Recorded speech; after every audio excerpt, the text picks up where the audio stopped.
un podcast Orso Média. J'ai découvert Internet super tôt, en 1995. Et assez rapidement, je me suis dit, ok, comment ça marche ? Je me suis mis à commencer à bidouiller des pages HTML. Il n'y avait pas de tuto à l'époque en plus, tu vois, donc il fallait juste galérer. Enfin, je faisais plein de trucs en fait où je me disais comment je peux faire pour tester des trucs, apprendre des trucs. Et ça m'a amené petit à petit à me rendre compte qu'en fait, je voulais créer du contenu sur Internet. On les appelle des influenceurs, ou certains préfèrent créateurs de contenu. Ils ne sont ni journalistes, ni des professionnels des médias, et pourtant ils informent, divertissent ou stimulent les neurones de millions de personnes chaque jour avec leurs vidéos, leurs podcasts, leurs stories ou leurs newsletters. Je suis Christopher Simonelli, cofondateur du label de podcasteurs Orso Média. Et dans Follow Me, je reçois les acteurs de ce qu'on appelle la creator economy. Des individus qui se sont constitués médias et qui racontent à mon micro leur parcours, leur quotidien, leur méthode de travail pour mieux comprendre cette révolution et pourquoi pas vous aider à y prendre part. Bonjour à tous, bienvenue dans ce nouvel épisode de Follow Me.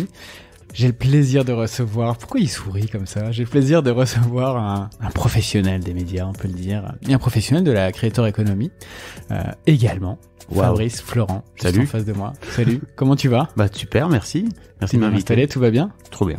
On est au top. Bon, toi, t'es complètement habitué aux caméras, aux micros. Je suis pas habitué d'être de l'autre côté, moi, tu sais. Je suis le gars qui est à ta place d'habitude. T'en as pas fait beaucoup des podcasts en tant qu'invité ? Non. T'es pas beaucoup invité. Je cours pas trop après et en fait, tu vois, c'est toi qui es venu me voir et en vrai, en plus, j'ai mis des semaines à te répondre. Enfin, tu vois. C'est vrai, t'as fait un peu ta mijaurée. Non, mais laisse-moi d'abord écouter, après je te donne une réponse et puis.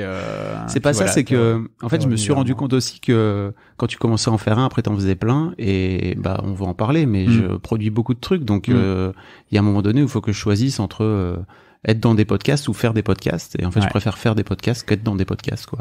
Bah, voilà. Écoute, ça me fait d'autant plus plaisir de te recevoir parce que je sais que ta présence et ta participation à des podcasts autres que les tiens est rare, ta parole est rare. Je ne sais pas. Merci Fabrice. On s'est parlé il y a un peu plus d'un an quand j'ai monté Orso Média. Et j'ai fait une boulette que tout le monde a dû faire. Je t'ai appelé Florent. Ah oui. C'est l'enfer, non ? Ouais, mais avant de parler de toi, de ton parcours, parlons de ces gens qui ont un double prénom en nom de famille. Comme Patrick Sébastien, quoi, tu vois. Comme c'est Patrick Sébastien. Et non, mais c'est un vrai truc. C'est marrant parce qu'il y a tout un truc autour de ce prénom. Et j'ai décidé l'année passée de lâcher prise totalement avec ça. Ouais, okay. De laisser tomber en fait. Donc vraiment en novembre dernier, j'ai un moment où je me suis dit mais en fait tu vas arrêter parce que tu t'altères en fait d'entrée la relation avec la personne juste parce qu'en fait elle t'appelle pas par le bon prénom. Et en fait qu'est-ce que t'en as à foutre, tu vois ? Tu peux venir lui placer. Et souvent les gens qui m'appellent Florent, tu vois, je signe en réponse Fabrice, comme ça ils s'en rendent compte. Mais il y avait des moments où vraiment je répondais en disant alors non c'est pas Florent mais c'est Fabrice. Et limite c'est pas très grave en fait. Aujourd'hui, il y a notamment des gens géniaux qui me font des commentaires super sur les réseaux sociaux et qui m'appellent Florent ou alors qui m'appellent Fabien parce qu'en plus je me fais appeler Fab. Ah ouais. Et donc les gens pensent voilà. J'ai fait Mademoiselle après, donc les gens pensaient que c'était une meuf derrière, donc je me faisais appeler Fabienne. Enfin tu vois, donc il y a tout un truc. Les gens pensent Laurent aussi, donc Fabien okay. Laurent, c'était toute une blague chez Mademoiselle. Bon, je comprends un peu mieux pourquoi t'as lâché prise. Je me suis juste dit, bon, c'est pas grave en fait, tu le places et en fait si les gens continuent de t'appeler Florent, c'est pas très grave quoi. La dernière fois que ça m'était arrivé, c'était un collègue chez BFM Business qui avait en nom de famille un prénom féminin. Ça me revient plus, je sais plus quel. Donc lui, non seulement on l'appelait par son prénom, mais en plus on pensait que il était une femme. Bah oui. Et pareil, il me disait qu'il relevait plus. Il avait lâché prise aussi. Oui. C'est pas très grave. C'est bien. C'est beaucoup d'ego si tu veux derrière tout ça. Donc il faut laisser. Et en fait, en vrai, vraiment, je me suis rendu compte que parfois ça faussait d'entrée les relations avec les gens, alors que en fait les gens ils viennent te parler, ils viennent te dire des trucs cool, t'es pas obligé de venir lui dire non mais je m'appelle Fabrice, pas Florent. Voilà. Qu'est-ce qu'on en a à foutre ? Ok. Eh ben je vais t'appeler Thierry. Ouais, avec plaisir. C'est possible après que je ne réponde pas si tu m'appelles dans la rue Thierry, mais ça c'est autre chose. Ah ouais, non parce que tu joues pas le jeu en plus. Bah oui, ouais, après non, t'es pas cool.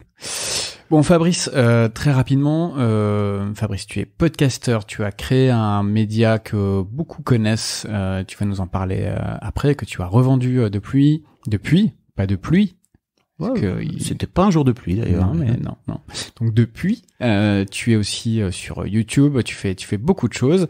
Mais avant de parler de tout ça, est-ce que tu peux nous raconter un peu ton parcours, d'où tu viens, Fabrice? Alors moi, je viens du nord de la France, du fin fond du nord de la France, à côté dans un petit village qui s'appelle Neuville-en-Ferrain, qui est à côté de la frontière Je connais. belge. Pas du tout. Je t'ai eu, hein. C'était très possible, tu vois. Je me suis dit, vu le visage de why Fabrice. not? Vraiment, pendant une demi-seconde, je me suis dit, ok, le mec est tourquenois, et donc il connaît forcément. Tourquenois, d'accord. Qui vient de Tourcoing. Parce que c'est juste à côté. D'accord. Tourcoing est un peu plus connu. Oui. Parce que tout à fait. c'est la ville notamment de Gérard Darmanin. Voilà. Qui est le plus connu? Tourcoing ou Gérard Darmanin? Gérard Darmanin, clairement. Ouais. Quoique, je ne sais pas. Et donc ouais, j'ai grandi dans ce petit village. J'ai découvert Internet super tôt, en 1995, donc j'avais 17 ans, 18 ans, un truc comme ça, dans un centre aéré dans lequel j'étais moniteur, si tu veux. Il y avait le boss du centre qui était ultra à fond sur la technologie et qui avait installé un ordinateur. Il m'a dit, tu vas voir, je connais un truc génial, ça s'appelle Internet et tout. Moi, j'ai découvert ce truc-là, j'ai fait une fenêtre qui s'ouvre sur le monde. Où moi avant, en fait aujourd'hui c'est marrant parce que par exemple j'ai 2 filles qui ont 16 et 14 ans, elles se rendent pas compte en fait que moi mon univers quand j'avais leur âge, il était juste restreint à mes potes, mes parents, mes profs, ma famille globale et en fait c'est tout. Et là aujourd'hui où tu as la possibilité de pouvoir en un clic depuis ton téléphone pouvoir discuter avec quelqu'un qui est potentiellement à l'autre bout du monde ou qui a des idées complètement opposées à toi. Et c'est vrai que notre seule fenêtre sur le monde à l'époque était la télévision. Bah voilà. Et la radio en fait parce que radio libre radio libre etc. Moi j'ai pas radio libre, les libres antennes. J'ai longtemps écouté Skyrock, Maurice, tu vois, mais je suis un peu plus vieux que toi hein, donc Maurice à l'époque qui avait une libre antenne et c'était aussi une fenêtre, tu vois, mais c'était une fenêtre très restreinte parce que c'était juste que Skyrock décidait de passer à l'antenne. Tout à fait. Et en revanche aujourd'hui tu peux aller n'importe où. Donc ouais, j'ai découvert Internet très tôt et assez rapidement je me suis dit ok, comment ça marche? Tu vois, j'ai un peu un côté bidouille quoi. Je me suis mis à commencer à bidouiller des pages HTML, un premier site, un site perso, le site de mon asso, enfin de mon club de basket. Je crois que le club de basket de Neuville-en-Ferrain était l'un des premiers clubs de basket à avoir Internet en France, à avoir un site Internet. T'as appris tout seul? Ouais. Mais il y avait pas de tuto à l'époque en plus, tu vois, donc il fallait juste galérer, casser, t'as réussi à refaire. avoir Internet chez toi parce qu'à l'époque, je me rappelle, c'était quand même l'enfer. Voilà, déjà les parents, ils comprenaient pas ce que c'était. Moi, j'avais et pas d'ordi déjà. Et en plus, ça coupait ta ligne téléphonique. Tu pouvais pas recevoir de coups de fil. Ouais. Imagine si mamie appelle et qu'elle a un souci, on pourra pas répondre. Et les factures téléphoniques qui pouvaient aussi atteindre des certains montants. C'était compliqué, c'était une vraie bagarre et t'as réussi. Bravo. Ouais. Opiniâtreté. Moi, ils ont pas voulu avant un petit moment quand même. Ouais. Bravo. Et donc, tu codais tes premiers sites internet, le site internet de ton club de basket. Ouais. D'accord. Enfin, je faisais plein de trucs en fait où je me disais comment je peux faire pour tester des trucs, apprendre des trucs, casser, refaire, apprendre comment ça marche mieux, etc., etc. Et en fait, de fil en aiguille, je me suis retrouvé dans des études de communication. J'ai su assez tôt. En fait, j'avais un pote justement dans mon club de basket qui avait genre 4-5 ans de plus que moi et qui avait fait le truc que j'ai fait, c'est-à-dire un IUP Infocom, et j'ai adoré en fait. Il me parlait un petit peu de ses études, je me suis dit c'est ça que je veux faire. Donc là pour le coup tu vois le côté restreint du petit club de basket dans le petit village a bien marché puisqu'il m'a ouvert cette porte là. Et ça m'a amené petit à petit à me rendre compte qu'en fait je voulais créer du contenu sur internet.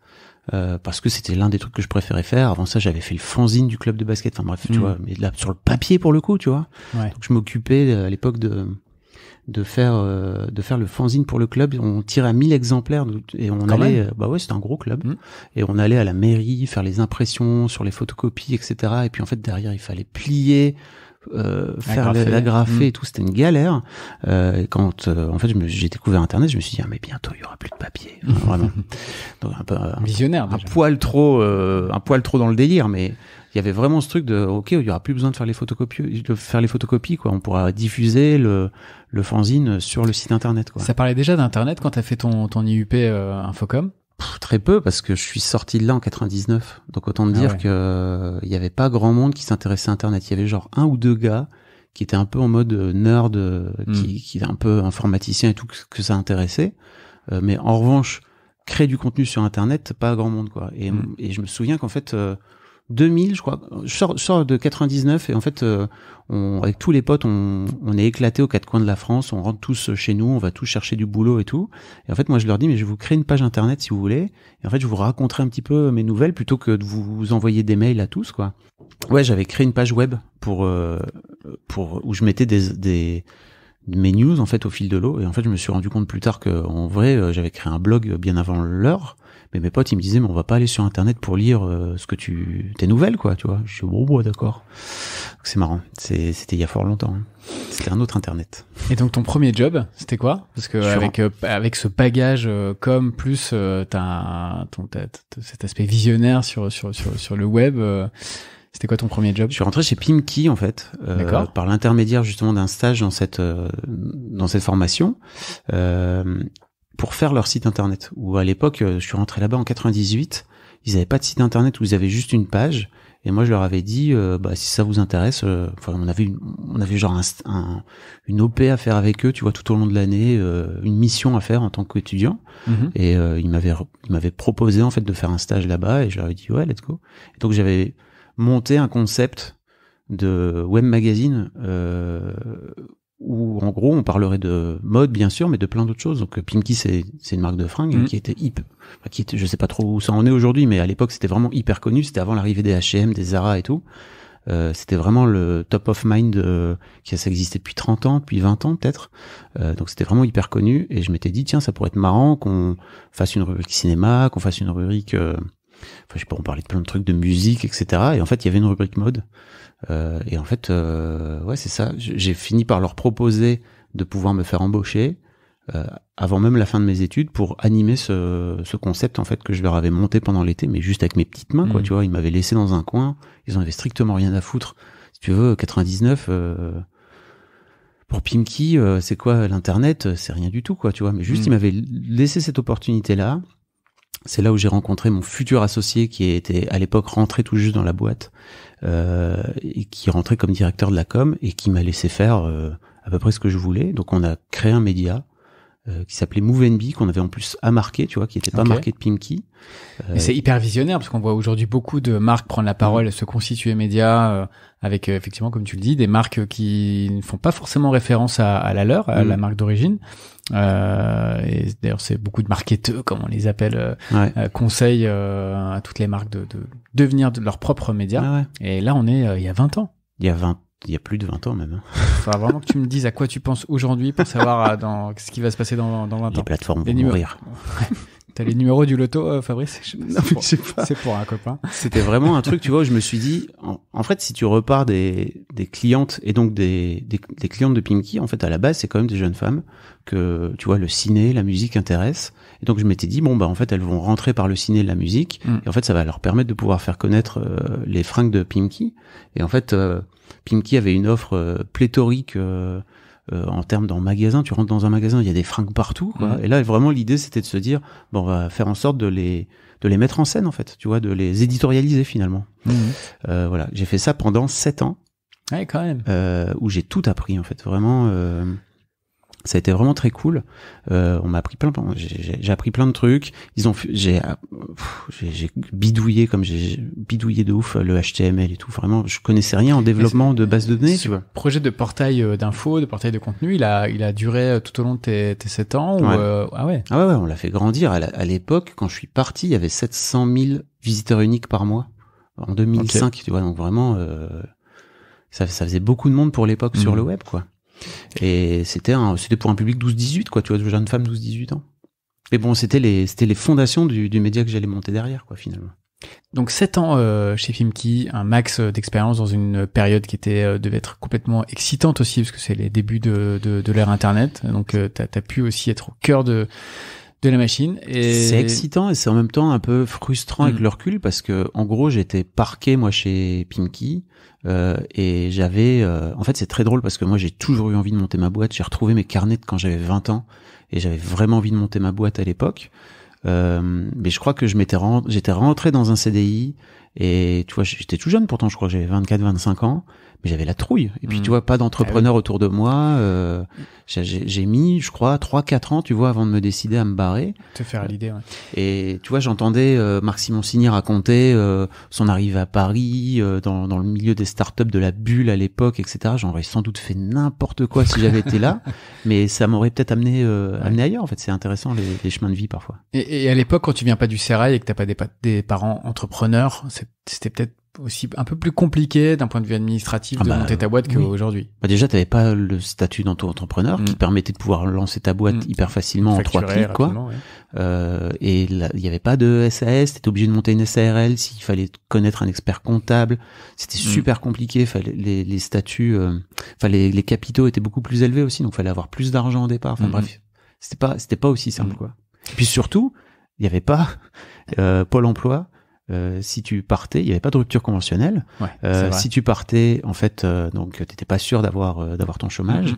Et puis, Pôle emploi, si tu montais ta boîte à l'époque, il te sucrait tes allocs.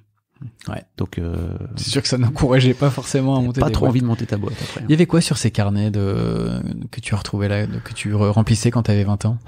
T'es prise, en gros, toutes les fondations de ce que j'ai fait par la suite, quoi. C'est vraiment ouf, hein. Okay. J'ai retrouvé ça, et je me suis dit, mais en fait, j'avais tout écrit. Je m'en rendais pas compte, mais juste, tu vois, l'envie de monter une boîte, l'envie de monter un projet qui a du sens, l'envie de monter un média, de faire un truc sur Internet et de faire un truc qui, sociétalement, puisse servir aux gens aussi. Enfin, vraiment, j'avais tout noté, quoi. C'est vraiment marrant. Et donc, au bout de 7 ans, tu réalignes tes envies avec tes capacités, tes talents, et tu crées donc Mademoiselle. C'était quoi l'idée avec Mademoiselle? C'était quoi le projet? C'était en gros, Pimkie a été vraiment une opportunité géniale pour moi de m'apprendre tout ce que j'ai appris. Petit big up à Saïda qui se reconnaîtra parce que en fait elle était du côté plutôt dev et CRM si tu veux, et elle m'a appris plein de choses et Olivier également qui m'ont appris en fait à développer, et donc j'ai appris ça aussi. Donc je suis parti de chez Pimkie en sachant faire un site internet de A à Z pour le coup. Et donc j'ai passé tout l'été à créer ce média avec une idée assez simple. C'était Pimkie, c'était très cool parce qu'en fait à la fin vraiment c'était un gros média. Ce site qu'on avait créé qui s'appelait MoveNB, je te dis 700 000 visiteurs uniques à l'époque. Il y en avait pas beaucoup de sites internet qui faisaient 700 000 visiteurs uniques. Ouais. Mais on était quelque part bridé par le fait que c'était un média de marque, quoi, tu vois. Et moi, j'avais envie de parler de politique, j'avais envie de parler de, je sais pas, de sexe, j'avais envie de parler de plein de trucs qui concernaient les jeunes femmes qui lisaient ce site, en me disant en fait, le meilleur truc, c'est encore de le monter toi-même. Donc voilà, c'était un peu ça l'idée en fait à la base.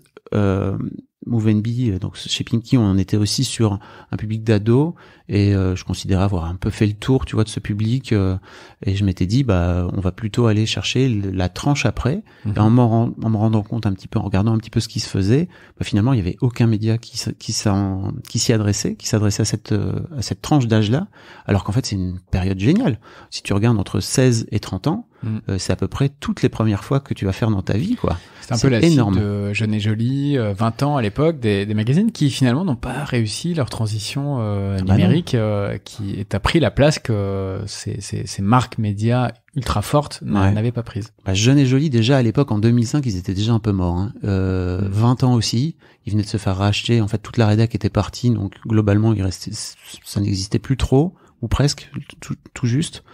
Mais ouais, l'objectif, c'était vraiment de se dire, ok, on va chercher ce public-là. Et surtout, pour moi, il y avait un truc important, c'est que chez Pimkie, j'avais découvert un peu l'univers des magazines féminins. Et avec un œil complètement extérieur de mec, tu vois, de me dire, mais en fait, c'est chelou ce truc, parce que vraiment, toutes les femmes qui montrent dans ces magazines, elles n'ont strictement rien à voir avec mes potes, qui étaient à la fac et tout avec moi. Et je leur disais, mais vous achetez, et en fait, qu'est-ce que vous en retirez?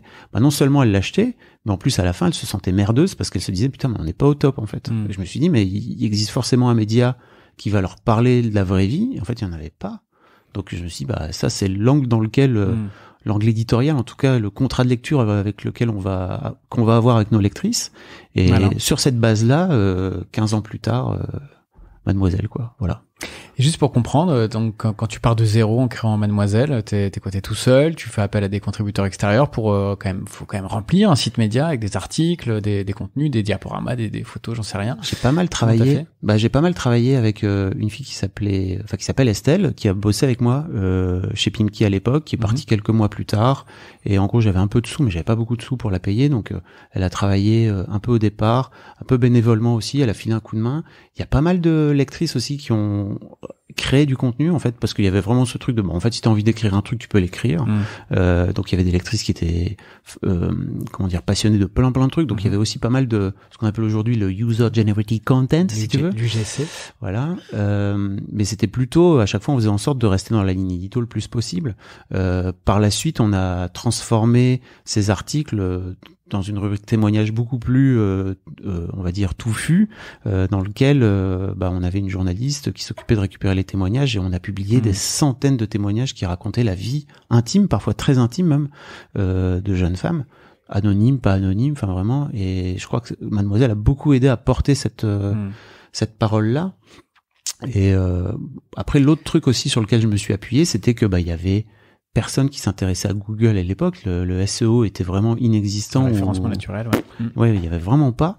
Et donc, je me suis notamment engouffré dans toutes les marques de fringues. J'étais top 1, top 2 sur Zara, sur H&M, en créant des contenus de mode, en fait. Quoi qu'il arrive, il y avait toujours de la mode.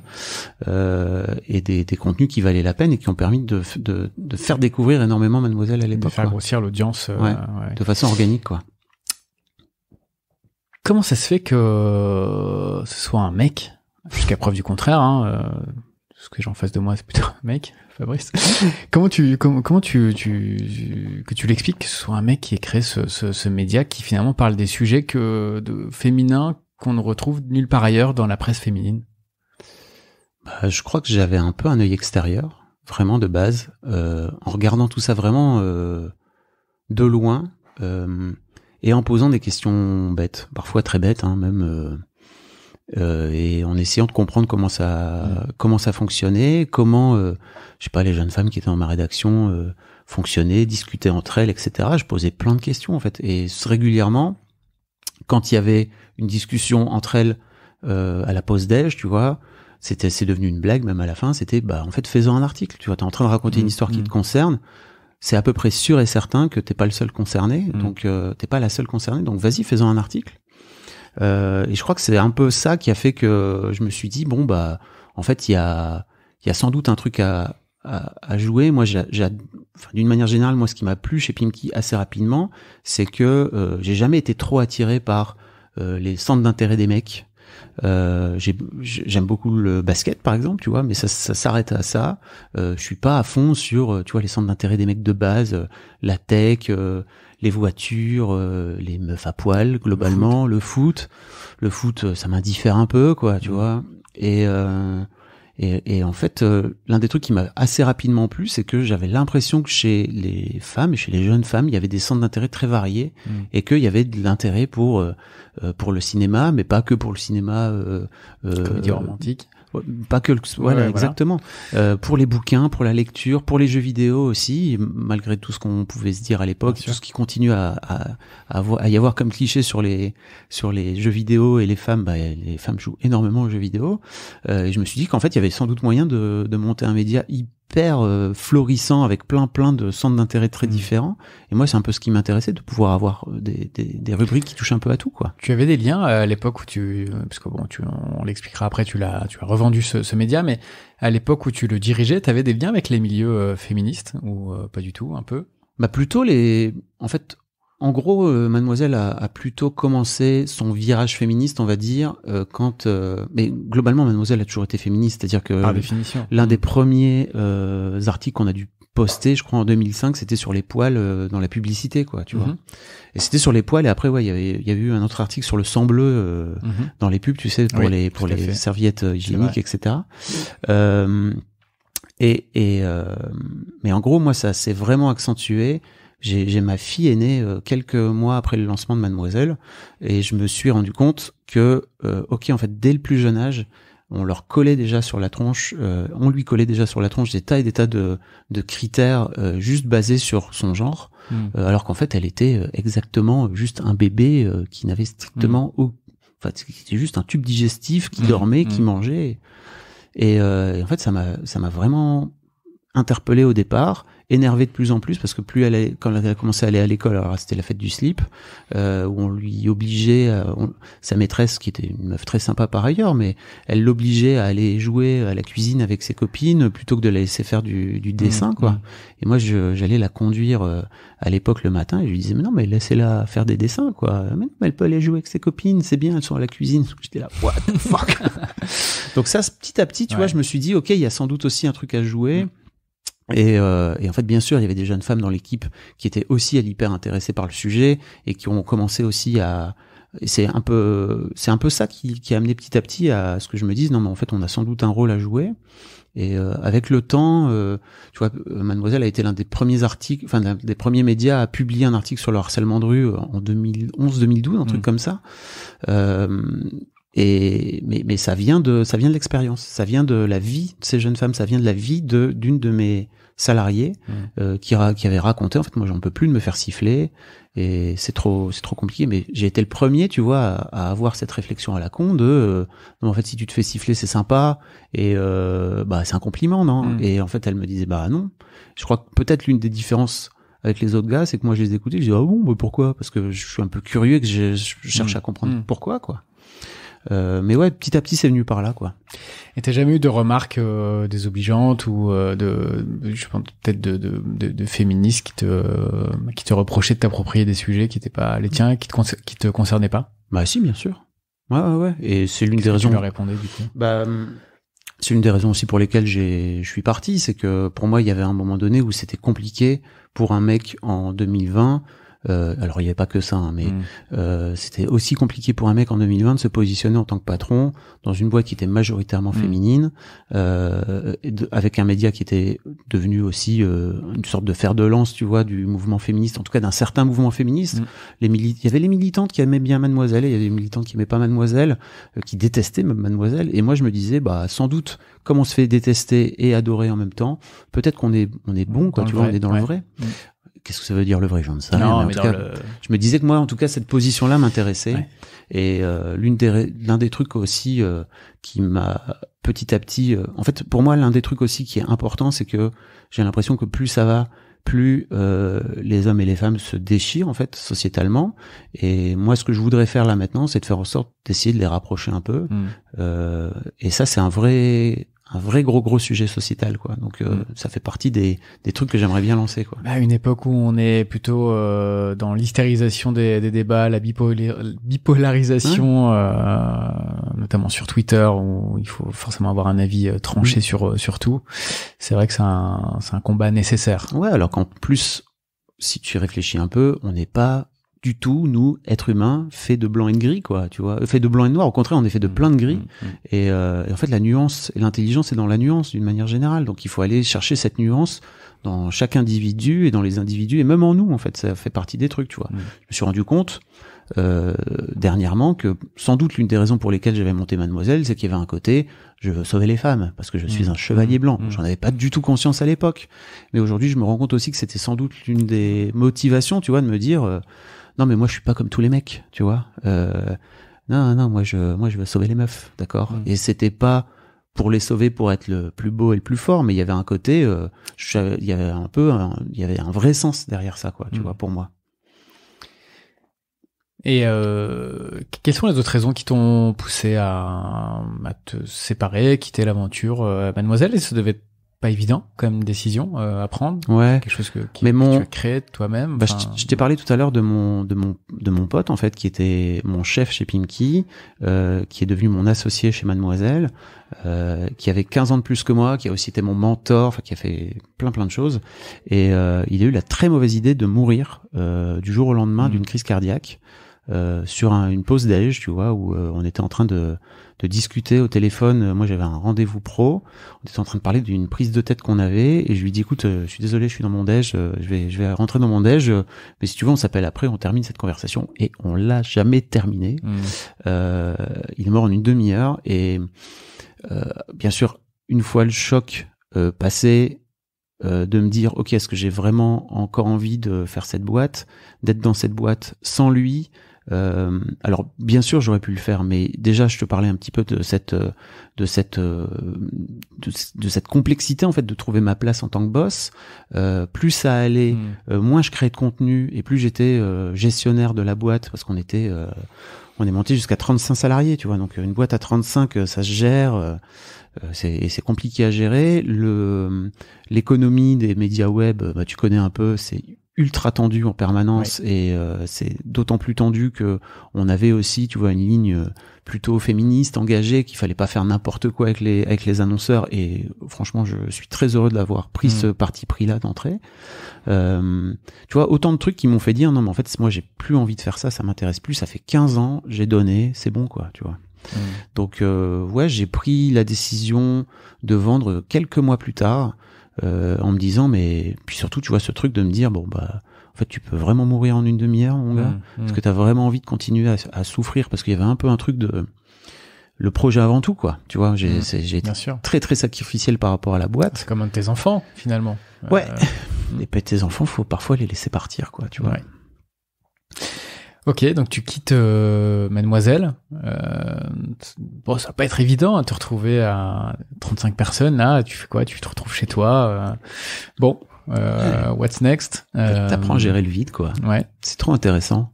Je suis parti en vacances en gros, j'ai signé au début de l'été. Je suis parti en vacances. En plus, c'est marrant. Je sais pas si c'est le terme marrant, mais je me suis séparé de la femme avec qui j'étais depuis 25 ans, la même année. Ah oui. Donc en gros j'ai vendu en juillet, j'avais pris la décision de vendre on va dire en mars-avril, le temps de closer le truc et tout. Après il y a eu le Covid, donc ça a retardé. Je sais pas de quoi tu parles. Tu sais cette petite maladie, le petit virus. Je m'en entendu parler. Ça n'existe pas. et en gros on s'était séparé avec mon ex en janvier d'avant, donc c'était les premières vacances avec mes filles où j'étais tout seul avec elles deux. Je me suis dit ok, tu te prends des longues vacances et tu prends le temps. Je suis rentré mi-septembre à Paris et je me suis retrouvé à commencer à vouloir blinder mon agenda. Et blinder mon agenda de pas grand chose en fait, parce que j'avais récupéré mes podcasts, les podcasts que je voulais faire, qui étaient que je faisais à l'époque chez Mademoiselle, je faisais un peu à côté et tout, je les avais pris sous le bras en fait, en leur disant bah, moi je continue à faire ça. Mais grosso modo, je publiais 4 podcasts par mois, 8 podcasts par mois. Ok, parce que ça, c'est vrai qu'on n'en a pas parlé, mais t'as commencé les podcasts qui rencontrent un énorme succès aujourd'hui. Tu les as commencés sur les dernières années de Mademoiselle, c'est ça? Ouais. Donc, redis-nous lesquels. Histoire de Daron, qui a été le premier que j'ai fait. Qui a changé de nom, hein, qui avait un autre nom. Ah non, c'était toujours Histoire de Daron. Histoire de Daron, ouais. D'accord. Que j'ai lancé en 2017. Non, tu confonds avec The Boys Club. Je confonds avec The Boys Club. Exactement. Histoire de mec. Qui est devenu Histoire de mec. The Boys Club, pour le coup, on l'avait lancé chez Mademoiselle, co-hosté avec la rédac chef de Mademoiselle qui s'appelle Mimi. Big up Mimi si t'écoutes. Elle écoutera pas. Et en fait, pour faire parler des mecs de masculinité, et moi, donc là, on l'a co-hosté ensemble pendant plusieurs années, et j'avais lancé moi tout seul ce truc, ce podcast en fait, parce que je voulais revenir à un truc qui m'intéressait, qui me faisait un peu vibrer quoi, en 2017, de me dire ok, j'ai envie de faire parler des pères de paternité. Il y en avait pas du tout à l'époque, et j'ai lancé ça septembre 2017 avec Verino, mais je faisais ça à côté quoi, tu vois, je montais mes épisodes le soir pendant mes trajets en train, etc., et je sortais un épisode tous les 15 jours. Donc assez vite je me suis retrouvé à sortir. Alors certes, tu vois, 8 épisodes de podcast pour plein de podcasteurs, c'est beaucoup d'épisodes, mais pour moi, par rapport au rythme dans lequel j'étais auparavant, ou chez Mademoiselle, alors certes, je ne sortais pas tout seul, bien sûr, mais on sortait entre 25 et 30 contenus tous les jours, dans lesquels j'avais, à un moment donné, d'une manière ou d'une autre, peut-être un truc à dire, un truc à faire, etc. Je me suis retrouvé à pas faire grand-chose, quoi, tu vois, à me dire, bon, bah, ok. Et c'est marrant parce que j'ai eu un déclic en achetant ce jeu vidéo génial qui s'appelle Hades, qui est sorti, je crois, mi-octobre. Et j'ai passé 2 jours à rien foutre d'autre qu'à jouer à Hades. Et je me suis dit, bien. Mais c'est génial. Et tu vois, jusque-là, je m'étais dit, non, mais faut que tu fasses des trucs. Mais bon, 15 ans d'entrepreneuriat à gérer des problèmes tous les jours, et pas qu'un seul problème tous les jours. T'as des problèmes, bah, tu connais, hein, qui te tombent sur le coin de la gueule en permanence. Là, d'un coup d'un seul, j'avais plus de problème. J'avais juste mes petits podcasts que je lançais, que je sortais à mon rythme, que je faisais à mon rythme, etc. Et ça a été un peu, ça a été compliqué, quoi. Ça fait 2 ans que c'était un peu un bateau qui a pas mal secoué. Alors, je connais pas le montant de la transaction de Mademoiselle, mais du coup, t'avais pas quand même ce poids de financier de te dire bon, faut quand même que je trouve à un moment donné une activité qui me permette de faire rentrer de l'argent, parce que même si je suppose que t'as bien vendu et je te le souhaite. C'est un montant qui n'est pas c'est un montant qui me permet déjà pas de pouvoir m'arrêter de travailler, et même si j'ai pas un rythme de vie complètement dingue, c'est un montant qui me permet de pouvoir me dire c'est cool, j'ai même pas pu m'acheter un appart à Paris par exemple, tu vois, pour te dire. Mais moi ça me va très bien parce que je l'ai vendu aussi en me disant j'ai besoin de partir, donc il y avait aussi ce truc, pas qu'un besoin financier, c'était un besoin aussi perso. Exactement. Donc c'était le juste prix pour moi qui m'allait très bien à l'époque. Mais il y avait un peu un truc de ok, il va falloir retrouver une activité, mais j'avais commencé déjà à monétiser mes podcasts déjà à l'époque d'Histoire de Daron assez rapidement, qui pouvaient gagnait un peu d'argent et c'était cool. Et je m'étais dit ça pourrait te permettre de pouvoir venir, quoi. Histoire de Daron, pardon, je te coupe, tu le monétisais via la régie de Mademoiselle? Non, Acast. Déjà chez Acast. On est en quelle année là? Écoute, alors non, au tout début d'Histoire de Daron, pendant 2 ans, je l'ai pas monétisé. D'accord. Parce que j'en avais pas besoin, quoi. Et c'était chez un hébergeur qui s'appelait Simplecast. Et en fait, quand Acast est rentré en France, Cédric, qui est Cédric Bécoq, voilà, le boss des éditeurs chez Acast, était le directeur Mademoiselle à l'époque, le directeur commercial de Mademoiselle. Donc on se connaît avec Cédric depuis très très longtemps, depuis 10 piges. Je savais pas. Et en fait, il a quitté Mademoiselle pour aller lancer Acast en France. Donc si tu veux, il y a eu une sorte de passation qui s'est faite hyper naturellement. Je crois que Mademoiselle a été le premier éditeur qu'ils ont signé, quoi, quasiment. Et assez rapidement, ils ont pu commencer à monétiser les podcasts, et à monétiser les podcasts bien sûr pour Mademoiselle, mais en fait moi je m'étais dit je vais lancer ma petite auto-entreprise à côté. Enfin tu vois, j'avais mon petit truc.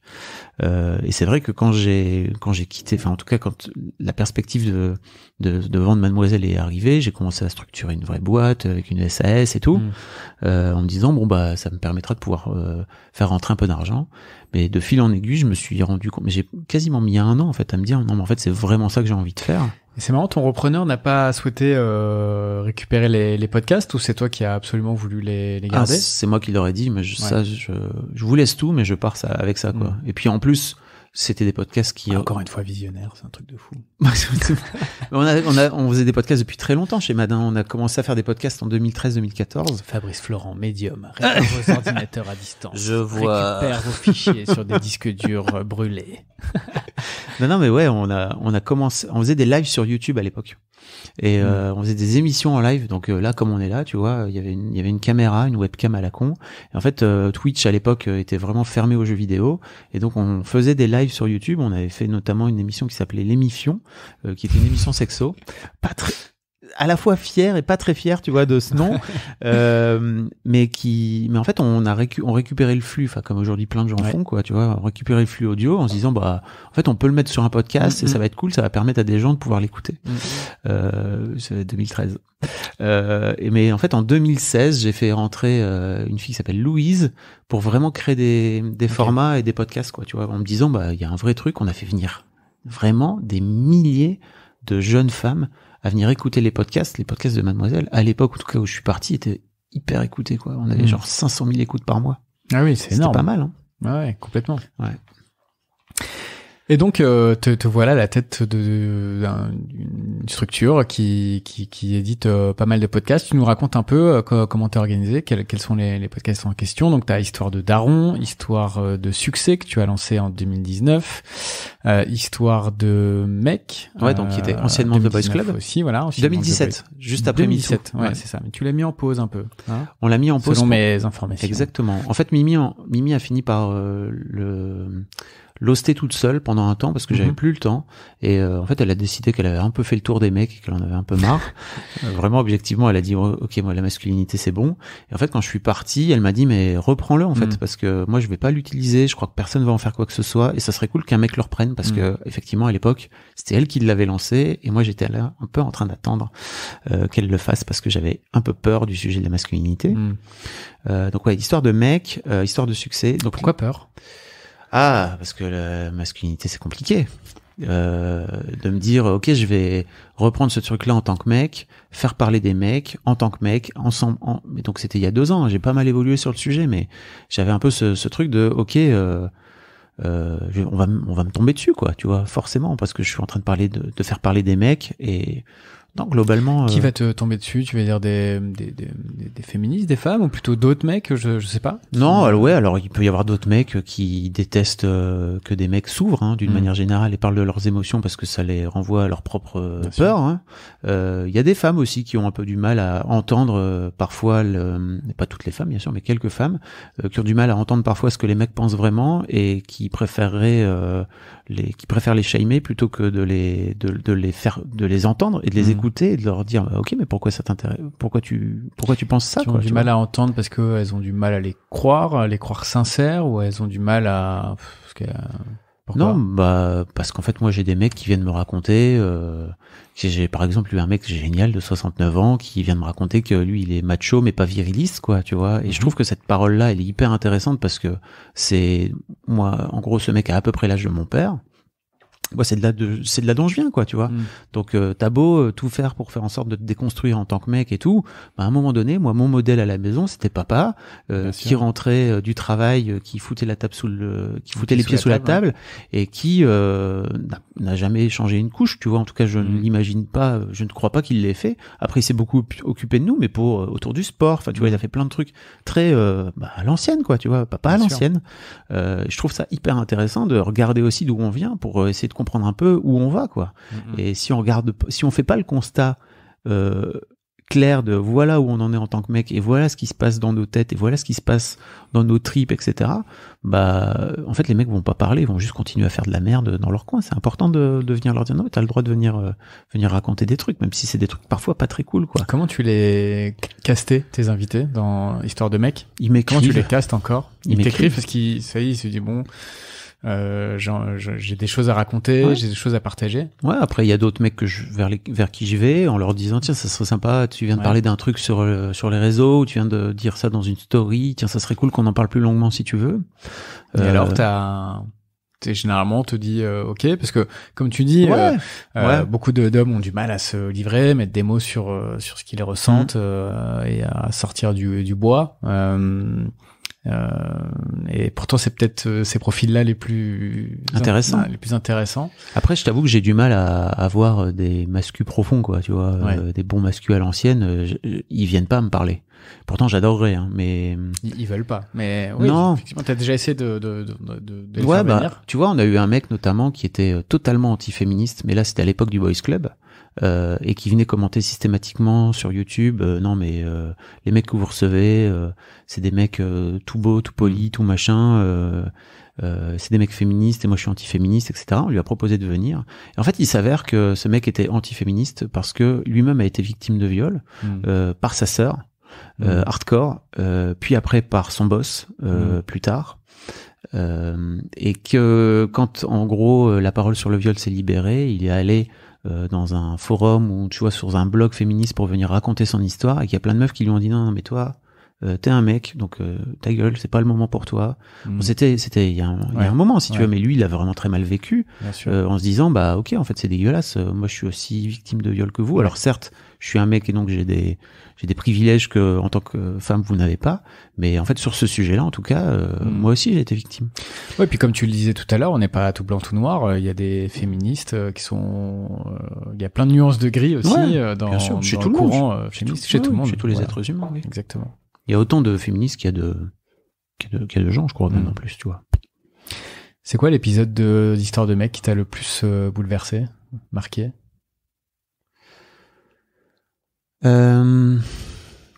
Question non préparée, hein. Oui. Pour ça gouverne.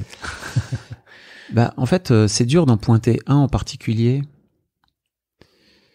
Mais globalement, pour moi, tous les mecs qui sont venus dans Histoire de mec, venir se raconter, raconter leurs failles, leurs flips, leurs peurs, leurs problèmes avec les meufs, leurs problèmes avec leur papa, leurs problèmes avec leur maman. Bah, en fait, moi, à chaque fois, j'ai trouvé ça touchant, quoi. Parce que c'est pas facile. C'est pas du tout facile à faire. Et même si, ok, ça se fait, c'est dans une discussion qui se fait derrière un micro, et qu'en fait, c'est sans doute plus simple de parler derrière un micro que de parler quand on est tous les deux, quoi. Bah, il y a quand même un truc un peu cool, quoi. Donc ouais, c'est pas. Là, tu vois, comme ça me revient pas, mais globalement, en fait, tous les mecs qui viennent, je les remercie, quoi, tu vois, qui viennent à mon micro, parce que je trouve que c'est canon. Et je te parlais de cet épisode-là en particulier, qui a été particulièrement dur à enregistrer, avec ce mec qui s'appelle Anthony, c'est ultra dur, en fait, parce que lui, il raconte son histoire, et il raconte aussi comment il a forgé sa vie d'homme en partant de, bah, j'ai 8 ans, je me fais violer par ma sœur, en fait. Et forcément, après, il finit par reproduire le truc, et en fait, s'il faut qu'on m'aime bien, ou en tout cas pour qu'on m'aime bien, en fait, il faut que ça passe par le sexe, et éventuellement le sexe non consenti. Le mec se fait violer par son patron, quoi, tu vois, pour pouvoir avoir un job hardcore, quoi. Ouais, tu m'étonnes. Et très courageux de sa part de venir raconter tout ça. En plus, c'était cool parce que, donc, comme il nous a pas mal charrié dans les commentaires et tout, tu vois, on a fini par lui dire, mais viens, mon gars. Et en fait, c'était un truc qu'on faisait systématiquement dans les mecs, tu vois, qui râlaient un peu. On leur disait, mais viens en parler, en fait, si t'as un point de vue à défendre, c'est cool. Et lui est venu. Ouais. J'imagine qu'il y en a très peu qui se défilent. Oui. Combien d'épisodes d'Histoire de mec? 150. Ok. Est-ce que tu as ressenti une sorte de pattern qui se dessinait? C'est-à-dire, je sais pas, une forme de pas de courant de pensée, mais je sais pas, de modèle de pensée que tu retrouves, de schéma que tu retrouves d'un profil à l'autre, chez les mecs, tu revois souvent, dire. Ouais. Après, le truc, c'est que pour moi, Histoire de mec est très lié à Histoire de daron, parce qu'en fait, dans Histoire de daron, on parle de paternité, on parle beaucoup aussi de masculinité à travers la paternité. Et c'est aussi une étape importante, la naissance des enfants, où tu te questionnes toi-même, ça te renvoie à toi, à ta propre enfance. Et c'est vrai qu'il y a des choses avant d'être papa que tu voyais pas. Et une fois que tu l'es, tu changes beaucoup de perspective. Ouais. Et souvent les mecs réagissent un peu à retardement, tu vois, notamment par rapport à leur compagne, par rapport à leur femme. Donc c'est parfois dur, et c'est hyper. Pour moi, c'est pareil. En fait, c'est hyper cool de les entendre parler, de venir raconter. Tu vois, j'ai des larmes. En fait, tu vois, j'ai des mecs qui viennent me raconter des histoires compliquées. Là, j'ai dans quelques semaines, il y a un épisode qui sort avec un mec qui vient me raconter le viol de sa fille qui avait 16 ans à l'époque, 15 ans, par un mec de 18 ans qui est dans son lycée. Il raconte comment tout l'imbroglio juridique dans lequel ils sont tombés, sa fille qui se fait malmenée par les autorités. Enfin, tu vois, il y a des histoires complètement dingues. Et lui, en tant que père, qui est un peu plus vieux que moi, je crois, il doit avoir 55 balais, de subir tout ça et de se dire putain, mais en fait, comment tu fais pour encaisser ça, quoi. C'est jamais très évident. Hein. Non, bien sûr. En tant que mec de s'ouvrir. On parlait de pattern, donc si je comprends bien, c'est vrai que la naissance des enfants est un schéma qui revient en termes de, je sais pas, de prise de conscience de certaines choses. Et c'est évident. Ouais. Et tu vois, l'un des trucs que je regrette un peu et que je remarque, c'est que par exemple, il y a plus de rituels chez les hommes. Il y a pas de rite de passage de l'enfance, ou en tout cas de l'adolescence à ok, je suis un homme désormais. Là où par exemple, c'est marrant parce que j'en ai parlé un peu avec mon père qui a fait le service militaire. La première relation sexuelle, non? Tu le mettrais pas là-dedans? Je dis pas que c'est ce que je pense, mais c'est des choses qu'on entend. Mais c'est pas un rite que tu fais entre hommes. Non. C'est un truc que en tout cas, j'espère a priori. c'est pas un rite que tu fais entre hommes en fait. Et tu vois, mon père me parlait du service militaire, de la façon dont il avait vécu le service militaire. Moi, j'ai pas fait. J'ai été vraiment le tout dernier, la toute dernière génération à ne pas y aller. Enfin, en tout cas, à échapper parce que j'avais pas envie d'y aller. Mais mon père me racontait à quel point c'était fondateur pour lui. Structurant. Voilà. Est-ce que c'est pas structurant dans le mauvais sens du terme? Est-ce que c'est pas un moment de la vie d'un homme, son service militaire, où justement t'as tendance à confirmer un peu tous tes comportements et les traits. Je dis pas que c'était un bon, je dis pas que c'était un bon rituel, tu vois. Mais je dis juste qu'en fait aujourd'hui il y en a plus. Si tu regardes pour les mecs, il y en a pas. Pour les femmes, par exemple, il y a un peu ce truc de, ok, les premières règles, tu vois, où tu vas venir avoir peut-être une discussion avec ta mère. En tout cas, j'espère pour toi, ça se démocratise de plus en plus. Mais par exemple, chez les mecs, pas trop, quoi. Non. C'est un truc qui manque un peu à la masculinité, je crois, aujourd'hui, quoi. Et tu vois, effectivement, tu dis l'armée, c'était un peu, ça incite aussi à être un peu violent et être un peu, l'armée, quoi.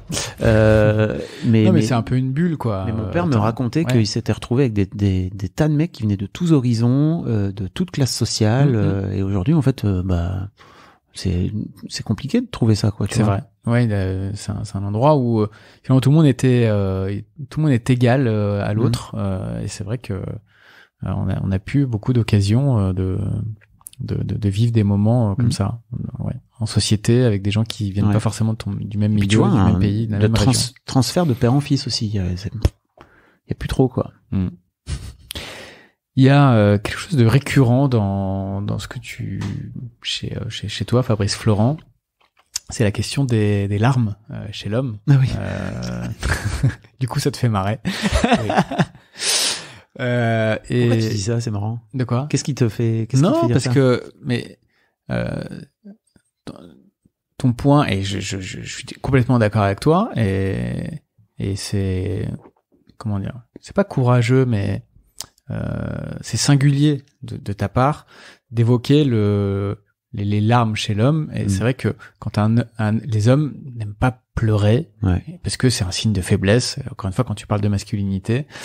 Et moi je te suis un peu partout, et parfois quand tu as des moments de down, j'imagine que tu filmes pas tous tes moments de down, mais quand tu es en down et que tes larmes te viennent, tu te filmes, enfin tu partages ce moment, on va dire, en vidéo avec ta communauté, où tu expliques aussi pourquoi c'est important de se laisser aller, d'y aller. Et donc c'est des messages qu'on ne voit nulle part, en fait. Comme tu dis, il y a pas de rite de passage. Nos pères ne nous disent pas ça, nos mères non plus, sauf quand on était tout bébé, mais ou enfant. Et quand on commence à grandir, pleurer, il faut pas. Dès qu'un garçon commence à pleurer, et je le vois, mais moi j'ai des réflexes avec mes enfants, mes garçons. Quand ils commencent à pleurer, je sais que j'ai pas la bonne réaction, tu vois. Je leur dis juste arrête de pleurer, comme s'il suffisait de ça pour qu'ils arrêtent de pleurer. Moi j'ai fait beaucoup ça. Tout ça pour en venir au fait. Je parle de ce sujet-là parce que il y a que chez toi que je vois ce sujet développé. Voilà. Bon, alors je crois pas qu'il y ait que chez moi, mais en gros, pour moi, l'un des trucs importants, c'est de montrer. En fait, il y a un peu ce truc de essaie de devenir le monde que t'as envie de voir dans ta vie, quoi, tu vois. Et l'un des trucs que j'ai appris là, mais bon, pas mal d'années de thérapie, c'est à m'ouvrir à mes émotions, et c'est à m'ouvrir à mes larmes, notamment, et de les accepter, de les regarder, et de pas les cacher.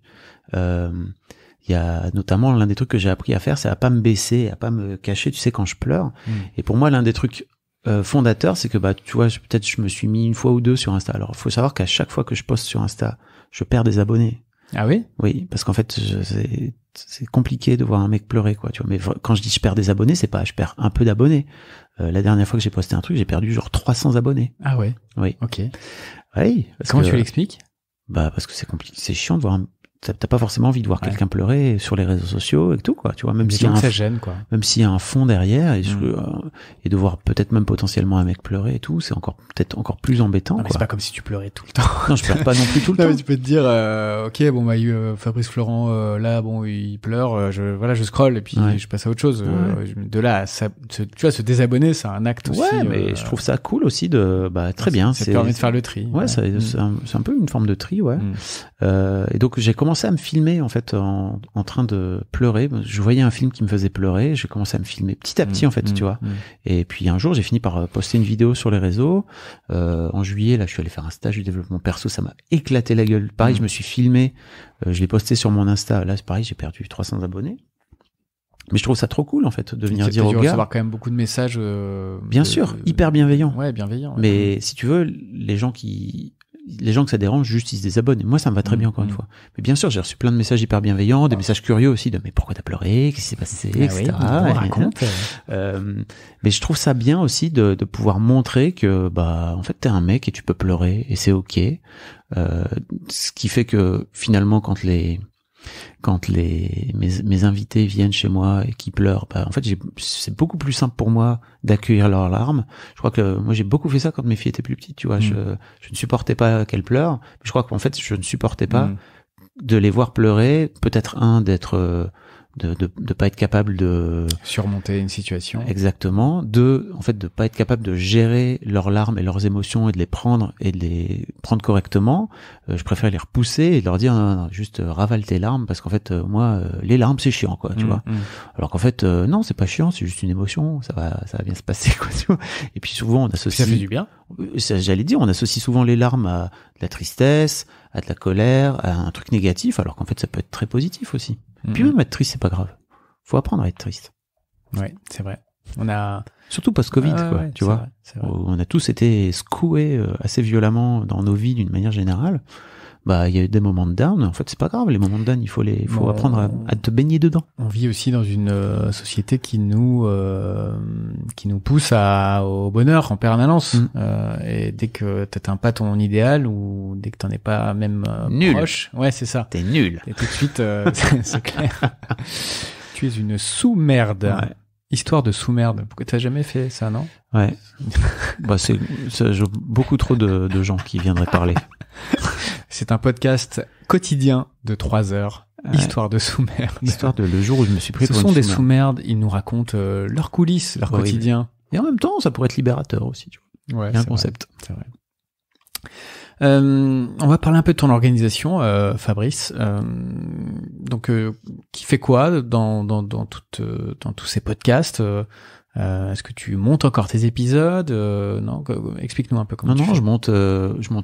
Je monte encore quelques épisodes quand ça m'arrive, quand j'ai des trucs où je me dis ok, ça va être plus touchy ou ça va être plus long de briefer mon monteur pour lui dire exactement ce que je veux que de le faire moi-même. Je préfère le faire, notamment sur, tu vois, quand je te racontais qu'il y a des épisodes un peu touchy, un peu compliqués, je préfère garder la responsabilité de la réalisation parce qu'en fait je vais devoir repasser derrière quoi qu'il arrive et devoir le réécouter et tout, donc autant le faire direct.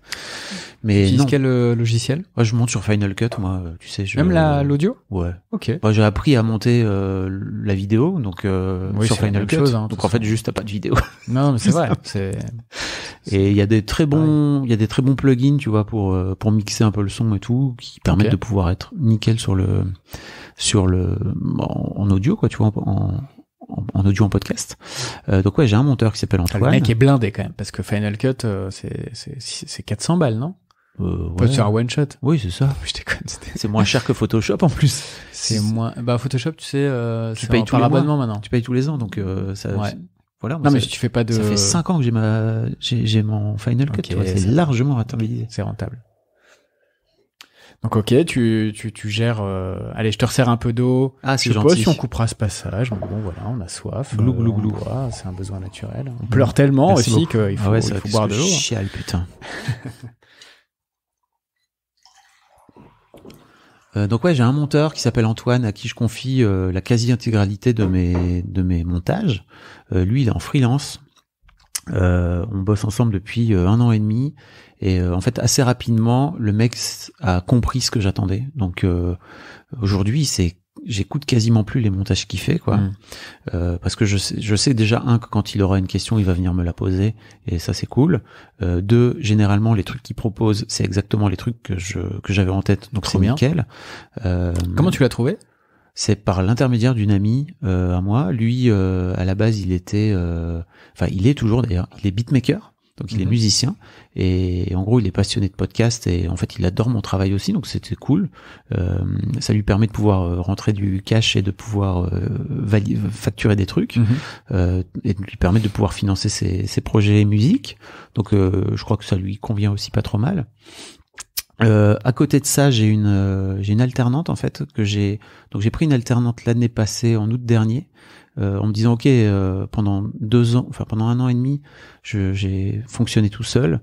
En tout cas, j'avais effectivement mon monteur et je me suis dit il est temps j'en avais marre de mettre dans le back office et tout, tu vois. Donc je m'étais dit trouve-toi quelqu'un. Il s'avère qu'en plus que l'État avait lancé des offres pour l'alternance et tout qui permettaient de pouvoir embaucher des alternants un peu moins cher, donc en tout cas de pouvoir financer une partie de leur salaire. J'adore l'aspect formation et d'avoir des jeunes que je peux former, donc en plus c'est trop cool. Et donc on a bossé avec cette fille qui s'appelle Jenna pendant 1 an. Là elle est partie et je l'ai remplacée par une autre qui s'appelle Samantha, avec qui on va bosser pendant 1 an et demi, et qui s'occupe de tout l'aspect pré-prod, post-prod, de prise de rendez-vous, de récupérer les fichiers, de s'occuper des miniatures, de mettre tout ça d'organiser tout ça tout bien comme il faut. On a un logiciel qui s'appelle ClickUp qu'on utilise comme base pour pour avoir tous nos invités, les guests, les contacts pris, etc. Tu vois, on a tout ça dedans. Ça marche plutôt pas trop mal. On l'a interfacé avec Gmail, c'est plutôt chouette. ClickUp, j'ai jamais entendu parler de cet outil. C'est click avec un K à la fin et up, voilà. Ok, on mettra le lien dans le descriptif. C'est plutôt cool et en fait là j'ai vu que dernièrement Google a sorti Workspace là, et j'ai vu ça et je me suis dit potentiellement ça veut dire qu'un jour on peut passer à Workspace et que en gros ça fait à peu près le même truc, quoi, tu vois. Alors, Workspace c'est toute la suite de Google pour les entreprises qui incluent normalement Gmail, Google Drive. Non, mais là t'as un système de forum, tu vois, t'as vraiment un système de gestion de projet en fait à l'intérieur de Gmail qui est un peu je sais pas trop si ça existe sur les versions normales de Gmail, je t'avoue, mais ça marche trop bien. C'est dans Workspace, d'accord. C'est dans, c'est vraiment un système où t'as un système avec un thread et une discussion pour chaque projet, donc là potentiellement pour chaque épisode et tout. Après on a un Google Drive sur lequel on balance tous les fichiers. Et puis le bon vieux phonique à l'ancienne, quoi, tu vois, que j'utilise depuis Mademoiselle depuis 2000, je sais pas, c'est super vieux en fait ce truc, hein. Ça se voit dans l'interface, hein. C'est vraiment hyper vieux, où à l'époque moi je m'étais dit on avait un hébergeur qui nous faisait payer la bande passante. Et en gros, ça te divise ton fichier par 2, quoi, tu vois, en MP3. Et en plus, ça permet de pouvoir légaliser et tout. Enfin, ça fait plein de trucs, c'est cool. Et ça permet de pouvoir coller des petites intros au départ, etc. Enfin, c'est vraiment trop chouette. Donc on utilise ce truc-là qui permet de pouvoir, une petite moulinette qui permet de pouvoir rendre le fichier un peu plus cool, un peu plus léger à download et tout. C'est vraiment chouette, quoi. Voilà. Et la vidéo, tu l'utilises un peu? Tu sais, moi, je résiste. Non, mais c'est très intéressant parce que j'ai une chaîne YouTube quand même. Ouais. Bon, ça ferait sens. Mais j'ai un rapport. On a 2 même. Ouais, j'ai un rapport à la vidéo qui est particulier parce que, en gros, chez Mademoiselle, l'un des trucs que j'ai fait, c'est que j'ai lancé la vidéo. Tu sais, comme toutes les petites boîtes, en fait. Généralement, quand t'as envie de lancer un truc, moi, j'aimais bien apprendre et tout. Donc, les premières vidéos chez Mad, on a dû les lancer en 2006-2007, un truc comme ça. Sur Dailymotion à l'époque. Bien sûr. Et en fait, j'ai continué à réaliser plein de vidéos. J'ai réalisé énormément de sessions acoustiques pour Mademoiselle, des trucs où j'allais dans des cafés filmer des gus qui faisaient guitare-voix. Enfin, c'était vraiment canon. J'ai dû en faire 500, je crois. Plus, sans doute plus. en 15 ans de temps. J'en ai fait vraiment plein. J'ai réalisé aussi énormément d'interviews et de street style, un truc où en fait les meufs elles venaient dans la rue, on faisait raconte-moi tes fringues et tout, et en fait il y avait un échange un peu sympa. Et j'ai fini par commencer les interviews en les faisant en vidéo à la base, mais il y a fort longtemps, en faisant des formats longs de 20, 25, 30, 40 minutes à l'époque où ça n'existait pas du tout, il n'y avait pas de format long sur YouTube. Tu vois, on était face à face. Mon invité était dans le canapé. J'avais des lumières sur la gueule. Et puis, j'avais ma caméra à côté. Et puis, en fait, je le filmais. Mais moi, j'étais pas du tout dans le cadre. Okay. Et je t'avoue qu'aujourd'hui, donc ça, j'ai fait ça pendant vraiment des années. Hein. J'ai dû faire une bonne centaine d'interviews avant de me mettre aux interviews podcast. Mais j'ai un truc avec le podcast qui permet aux gens de pouvoir être, tu vois, là par exemple, on pourrait être dans un canapé complètement en slip si on voulait, quoi, tu vois, et en fait ça marcherait. Là où la vidéo, il y a quand même, tu vois, des lumières, des caméras, tu vois, t'as plus de, c'est tout de suite un disque dur. Oui, c'est tout de suite un cérémonial différent de l'audio, ouais, c'est vrai. Là où, tu vois, ouais, tout à l'heure t'es en train de bidouiller, tu perds le fil. Ouais, ça y est, tu sors de l'interview en tant qu'intervieweur. C'est un truc que je déteste, tu vois, dès qu'il y a un souci. Donc, il faut que ce soit le plus clean possible et le plus simple possible. Après, j'ai un autre gros souci avec, d'une manière générale, les plateformes et les réseaux sociaux. Je ne joue pas le jeu que je pourrais jouer. Ça m'intéresse pas. Je le fais comme ci, comme ça. Je mets je mets le petit orteil pour voir la température de l'eau. Ça me gonfle. Je déteste Meta d'une manière générale. Zuckerberg me gonfle. J'ai un peu un truc, mais Zuckerberg me gonfle depuis 2010, quoi. Tu vois, où je me suis dit, mais ok, c'était génial Facebook pendant des années, tu vois. Et puis en fait, à un moment donné, je me souviens très bien, il y a eu un truc où je me suis dit, ok, le jour où ils peuvent décider de flinguer, en changeant l'algorithme, de te flinguer ton audience. Qu'ils ont fait déjà, hein. Plein de fois. Tu l'as bien connu sur Mademoiselle, hein. Oui. Oh là là. Ouais, ils n'arrêtent pas. Quand je gérais, 01net, ils ont changé une virgule dans l'algo et on a perdu 30% de visites du jour au lendemain. Merci. Et ça, si tu veux, il y a un truc qui me chiffonne par rapport à ça, de pas avoir la main sur mon audience, quoi. Quand je vois, plein de créatrices, tu vois, qui des photographes, etc., qui passent leur temps à flouter les tétons, etc., pour rentrer dans les normes que Zuckerberg il veut bien, parce qu'en fait l'Amérique puritaine, etc. J'ai un peu un côté vieux con et réac, tu vois, mais en même temps, moi j'aimais bien l'internet ouvert, quoi, tu vois. Il y a un truc de c'était mieux avant, et tu vois l'intégralité des créatrices qui viennent me voir, souvent je leur dis mais en fait crée-toi une newsletter. Refais-toi un blog à l'ancienne, crée-toi un vieux site. Ta propre communauté, ouais. Ta communauté, ta plateforme qui t'appartient, en fait. Et où Zuckerberg, il décide pas du jour au lendemain de te flinguer ton truc parce que t'as décidé de foutre un téton en photo, quoi. Tu vois, que t'as oublié de flouter un téton ou, bref. C'est un peu l'avantage du podcast, entre guillemets, c'est que, par définition, ça repose sur une techno qui est très ancienne, qui est juste un flux RSS, qui indique à un agrégateur où aller chercher un fichier audio ou vidéo d'ailleurs, parce qu'il y avait aussi beaucoup de podcasts vidéo il y a plus de 10 ans. Il y a fort longtemps.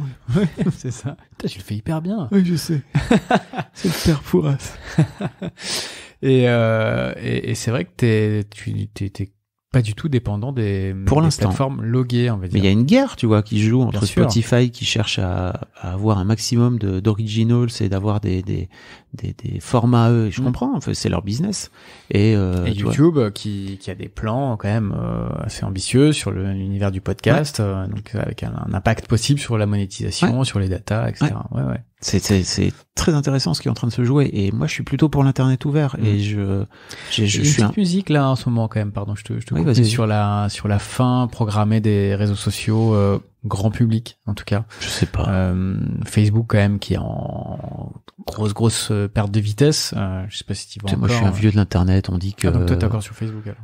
Alors déjà oui, mais surtout pour voir les anniversaires de mes amis.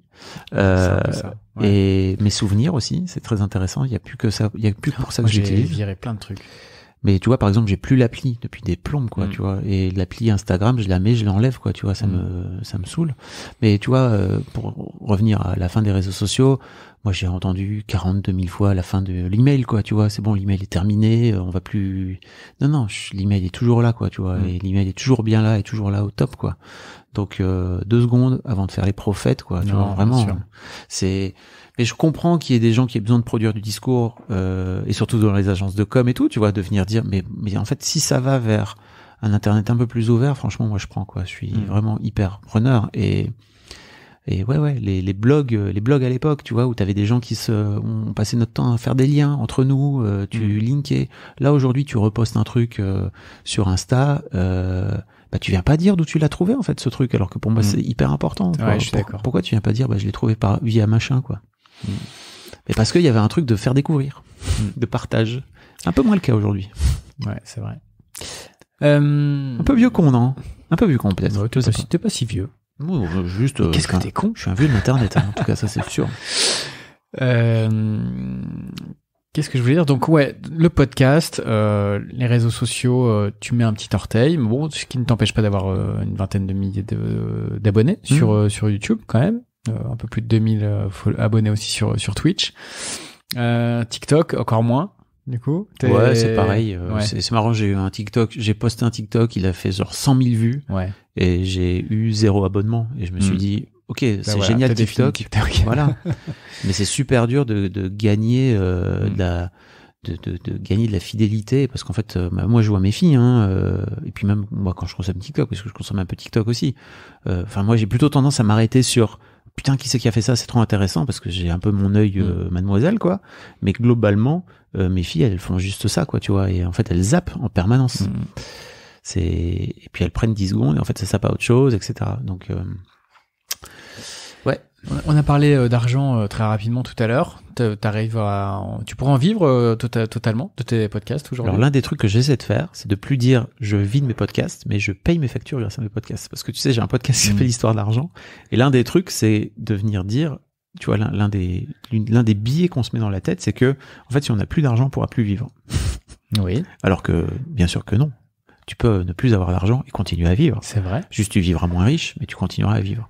Et en même temps, quand tu dis je paye mes factures, ça veut dire que tu te payes le strict minimum, mais tous tes petits plaisirs qu'on aime bien avoir, c'est compliqué, non? Bah en gros, mon chiffre d'affaires de l'année passée sur mes podcasts tourne autour de 110 000 euros. Donc ouais, j'ai pu tu vois, me payer une fois que t'enlèves toutes les charges, tous les machins, mes frais, etc. Ouais, j'ai pu me payer correctement, mais après mon objectif n'est pas non plus de gagner des millions d'euros, c'est juste de vivre bien et d'être heureux et d'être serein. C'est peut-être la quarantaine, tu vois, qui commence la quarantaine un peu tassée. Tu viens de définir le bonheur, non? Bah oui, mais pendant très longtemps, tu vois, je considérais que le bonheur, c'était de sacrifier, je sais même pas si c'était toujours plus, mais c'est juste sacrifier l'intégralité de ma vie à mon projet qui était plus important que tout, quoi, tu vois, qui était Mademoiselle. Et aujourd'hui, je me dis non, en vrai, de la sérénité, ne plus avoir mal au dos quand tu te lèves le matin, non pas parce que en fait tu dors sur un sommier éclaté, mais parce qu'en fait juste ton stress, t'as mal au dos de stress et que t'arrives plus à te lever, en vrai c'est pas mal, hein, c'est vraiment cool. Donc si ça me permet de pouvoir m'amuser, de pouvoir continuer à faire des trucs où je me sens hyper aligné, hyper à l'aise, l'exercice de l'interview, j'y suis vraiment, je me sens comme un poisson dans l'eau, quoi. Et puis en plus ça va, plus j'en fais, meilleur je suis, plus je suis de plus en plus fin, tu vois, et en fait plus je prends de plaisir aussi, plus mes invités prennent de plaisir, plus mon audience prend du plaisir, et en fait pour moi il y a que ça qui compte. C'est cool d'arriver à gagner de l'argent avec, mais l'un des trucs les plus importants pour moi, c'est avant tout de réussir à kiffer, quoi, tu vois. Mais après, oui, je me considère très chanceux, vraiment très très chanceux. Il n'y a pas beaucoup de producteurs de podcasts indépendants qui arrivent à gagner leur vie, à payer leurs factures justement avec leur podcast. T'as redit gagner ta vie. Ouais, je sais. Je te le dis, hein, c'est compliqué. J'arrive pas à le faire. Moi, je fais hyper mal le buzzer, tu vois, par exemple. Je vais pas le refaire, c'était trop gênant. Super. Et donc, est-ce que tu as quelques projets? Je sais que tu as lancé il y a pas longtemps, il y a quelques mois, c'était Histoire de divorce. Ah, c'était Deuxième vie après le divorce. Deuxième vie après le divorce. Et qui était un podcast pour le coup éphémère, 6 épisodes quoi. Ouais. Mais je trouvais ça très cool, très chouette. Et c'est vrai que là aussi sur ce sujet, il y a un peu un manque de littérature entre guillemets. Enfin, il y a beaucoup de trucs techniques. C'est ça, mais il y a juridique, il y a rien autour de l'émotion. Son avocat, et la garde des enfants, mais rien sur comment tu gères vraiment ces situations compliquées. Non, mais c'est vrai, émotionnellement, les émotions de tes enfants, c'est des périodes, c'est des moments compliqués. Donc très chouette. Merci. Ça a bien marché. Ouais. On l'a lancé pendant l'été. En vrai, on l'a enregistré 1 an auparavant. Et tu vois, avec MyUA, ouais. Et pendant 1 an, j'ai cherché un sponsor que j'ai jamais réussi à trouver. Et donc, c'est un sujet avec ces thématiques un peu qui sont. Mais pour moi, il y avait moyen d'aller, d'aller chercher, je sais pas, une appli de rencontre, un truc comme ça, parce qu'en vrai, on parle aussi de ça. Bon, ça n'a pas marché. C'est pas très grave. On a fini par le lancer et on a récolté, je sais plus, on a eu 100 000 écoutes en 1 mois, en fait, tu vois, pendant l'été. Ouais, trop donc, bien. Trop cool. Et surtout, énormément de messages. Bah, toi, tu m'as envoyé un message. Ouais. Mais énormément de messages, hyper bienveillants de gens qui, passaient, par exemple, leurs premières vacances sans leurs enfants, après un divorce. Et c'est toujours compliqué. Et apparemment, ça les a vraiment, ça leur a filé un coup de main, quoi. Donc ça, c'est plutôt cool. Et tiens, juste petit aparté, bon, ok, 100 000 écoutes, si tu branches, comme on dit dans notre jargon, un flux de publicité en programmatique, je sais que ta régie Acast le fait, bon, ça te permet quand même de générer quelques revenus. Et à minima de couvrir la prod au moins, quoi. Oui, c'est ça. Bah, c'était un peu mon objectif, en fait, quand on l'a lancé, c'est que, bah, là, j'ai payé mon monteur et tout, donc, au moins, c'était cool. On n'a pas réussi à gagner d'argent. En tout cas, sur ce coup-là, on verra s'il y a d'autres choses. Mais pour moi, c'était important aussi de le faire et de le lancer, même s'il n'y avait pas d'annonceur. Juste déjà aussi pour me rendre compte que c'était possible de le faire. Donc là, par exemple, j'ai lancé là au début novembre un podcast qui s'appelle Trouver sa raison d'être, qui est basé sur un questionnaire qui a été créé par un chercheur en prospective, qui s'appelle Martin Serralta, qui a créé 30 questions. Et qui fait une formation hyper sérieuse en plus, hein, tu vois, c'est hyper sérieux comme question, pour t'amener à aller chercher ta raison d'être. Donc en gros, c'est quoi ton élan de vie, c'est quoi les trucs dans lesquels tu te sens le mieux et dans lesquels tu te sens vivant. Et en fait, j'ai interviewé un ami à moi qui s'appelle William Régeau, qui a écrit un bouquin à partir de ces 30 questions, et quand je l'ai interviewé, je lui ai dit, mais viens, on en fait un podcast qu'on va sortir pendant 1 mois, et donc on y est là, tu vois, on est en plein dedans. C'est ultra cool, vraiment. Et il y a plein de gens qui...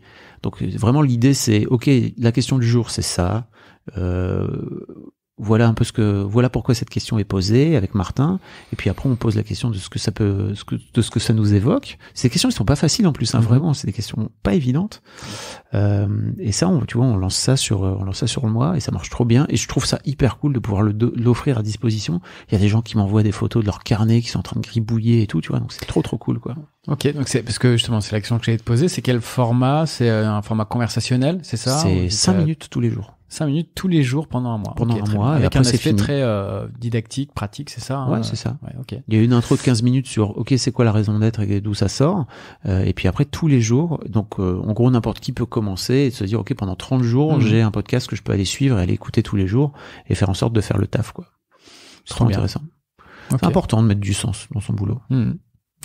Et ça, j'arrête pas de parler d'argent, mais ça, imaginons, enfin, c'est typiquement un contenu qui peut aussi vivre sa vie dans une masterclass que tu peux vendre. Ouais.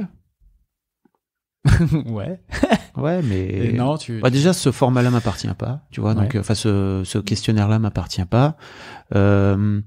C'est des questions que je me pose, tu vois, de me dire, ok, est-ce que il y a un truc à faire autour de tout ce que j'ai pu apprendre dans mes sujets, parce qu'en fait j'ai appris plein de choses, et d'en faire des formations et de me permettre de pouvoir monétiser d'une manière ou d'une autre mon savoir-faire. Work in progress. Ok. Ouais, work in progress. L'un des trucs que je vais lancer là bientôt, c'est je vais lancer un Patreon pour inciter ma commu à me filer des sous. Déjà ça pour moi c'est un énorme pas en avant, parce que c'est un truc que j'ai jamais fait. Et j'avais déjà beaucoup de mal à le faire à l'époque où j'étais le boss de Mademoiselle, mais alors là aujourd'hui en mon nom c'est complexe pour moi. Ok, ça marche. On va suivre tout ça, Fabrice. Avant de te quitter, je ne peux pas te laisser partir sans nous donner une vision du futur, parce que on a vu depuis le début de cet épisode, tu es visionnaire. Donc, allez, 5 questions que je vais essayer de trouver là comme ça. La première. À quoi va ressembler l'iPhone? Attends, là on en est à l'iPhone 14, l'iPhone 34. Waouh. Déjà, il sera tout petit.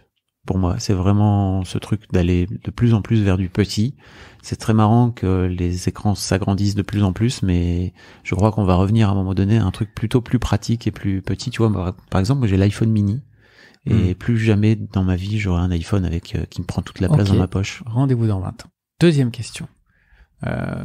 Où en sera Mark Zuckerberg dans 20 ans, ton ami? Eh bien, ce sera sans doute, il aura uploadé sa mémoire et son cerveau dans le cloud, et j'espère qu'un jour Internet coupera et que de ce fait-là, Mark Zuckerberg, on sera débarrassé.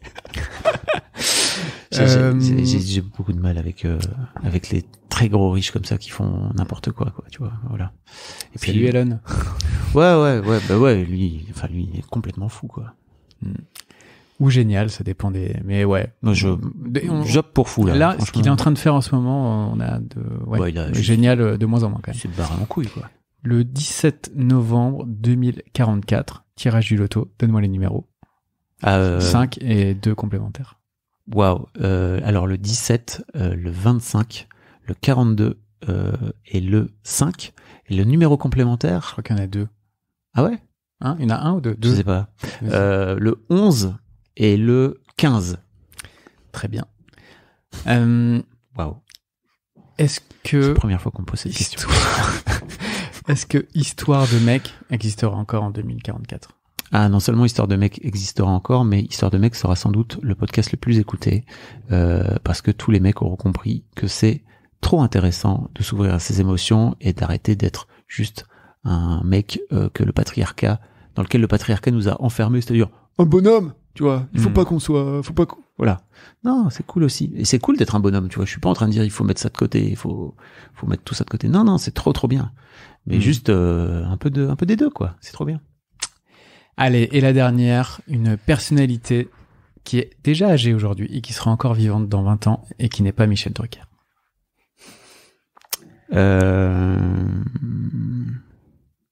Alors tu vois, j'ai interviewé ce mec qui s'appelle Gilles Boeuf, qui est un biologiste, qui est fabuleux et qui explique, qui est un biologiste optimiste notamment par rapport au changement climatique et tout, qui est canon parce que il a 72 ans et il est hyper jeune dans sa tête et il a engrainé tous les jeunes qui sont aujourd'hui des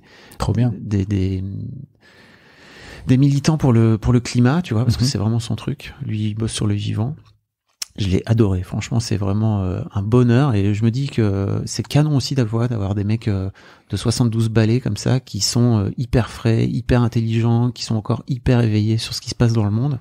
Il y en avait pas beaucoup quand j'étais plus jeune, tu vois, des vieux. Et moi, dans ma tête, il y avait un peu ce truc de 72 ans, je serai à la retraite. Alors que non, pas du tout, en fait. Tu peux encore être ultra actif et faire plein de trucs.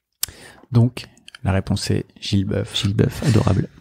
Merci beaucoup Fabrice pour cette heure et 20 minutes passées ensemble. C'était trop chouette. C'était long. Ouais. Ok. C'était long, mais c'était bien. C'était long, mais c'était bon. Merci beaucoup. On va foncer écouter cet épisode avec Gilles Boeuf, découvrir aussi ta série La Quotidienne dont tu nous as parlé. Et on te souhaite de gagner au loto dans 20 ans. Waouh. On nous souhaite à tous de gagner au loto dans 20 sûr. ans. Jouez tous avec mes numéros, mais de cette là, ça sera vachement diffus, quoi. Tu vois, il y aura plus beaucoup. Ça sera plus très cher. Non, je sais pas. Ouais, peut-être. Avec l'inflation actuelle, je pense que le montant à gagner sera de 1800 millions de milliards d'euros. Peut-être ce sera un Bitcoin. Peut-être. Si ça existe encore. Oui. Merci beaucoup Fabrice. Avec plaisir. Ciao.